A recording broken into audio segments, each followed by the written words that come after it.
Hello guys, welcome back to my channel.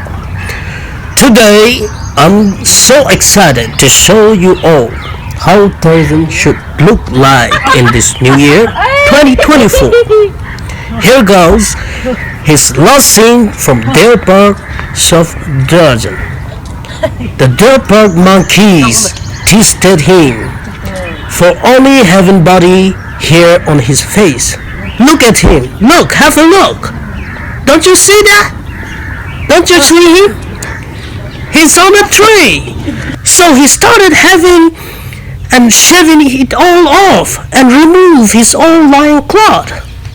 So now Tarzan wears a white t-shirt and a black long pant and a latest black Puma shoe, enjoying and celebrating his Valentine's on 14 February 2024. So thank you guys for watching the video. Please, I recommend hit like, subscribe. Thank you for watching. Bye bye.